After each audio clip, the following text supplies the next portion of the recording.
Hey everyone, and welcome to the channel. Today, we're diving into a hot topic in the food world, red dye 3.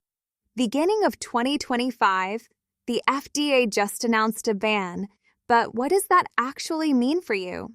Let's break it down.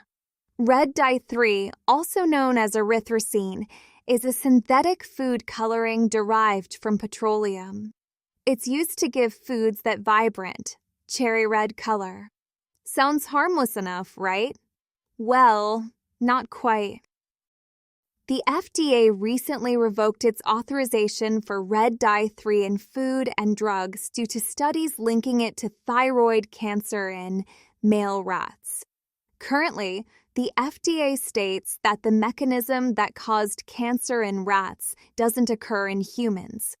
So, is it really a problem? Here's where it gets interesting.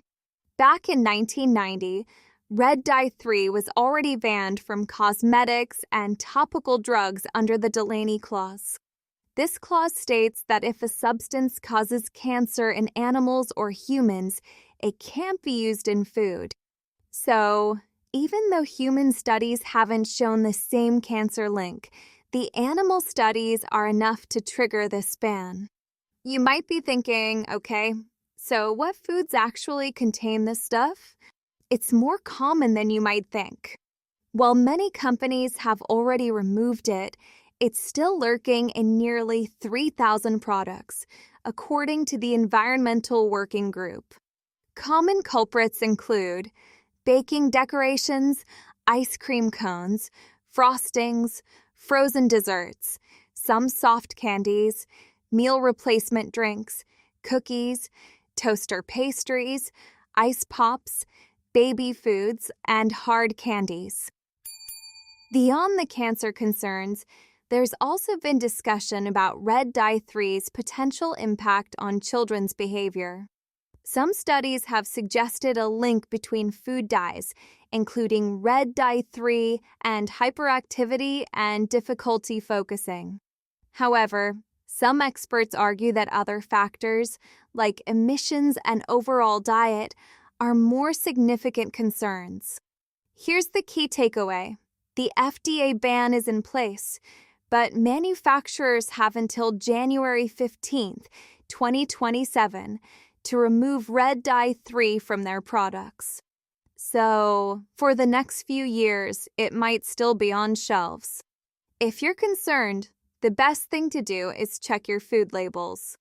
Look for red dye 3, FD and C red number 3, or FD and C red 3. You can choose to limit your consumption of products containing it. Ultimately, focusing on a balanced diet with plenty of fruits and vegetables is always a good idea. And remember, this is just one piece of the puzzle when it comes to food safety. Now you are probably wondering, why should parents be especially concerned when it comes to their toddlers or young kids? Parents, it's crucial to know that young children are more vulnerable to the potential effects of artificial food dyes due to their smaller body size and developing systems. Even though the link between red dye 3 and hyperactivity isn't fully settled, some kids might be more sensitive to food additives. Wondering what alternatives are out there? Natural food colorings derived from fruits, vegetables, and spices can be great options. These include beet juice, for red, turmeric, for yellow, and spinach, for green.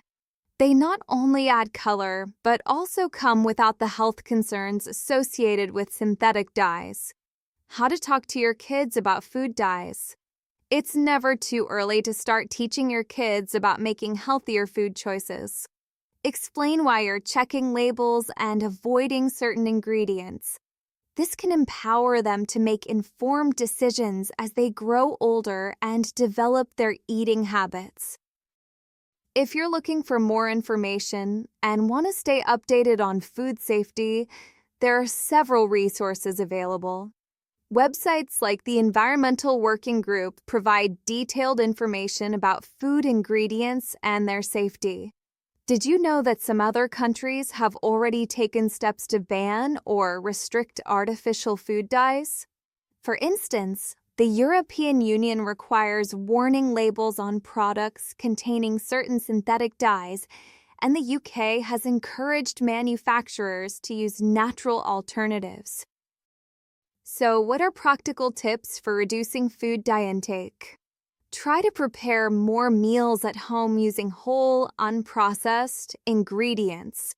Opt for snacks like fruits, vegetables, and nuts instead of heavily processed, colorful treats. I hope you found this video informative. If so, please give it a thumbs up. What has your experience been with red food dye? Share your thoughts in the comments below for the Three Koi Fishes community. Please subscribe for more helpful parental tips and insights. See you in the next video.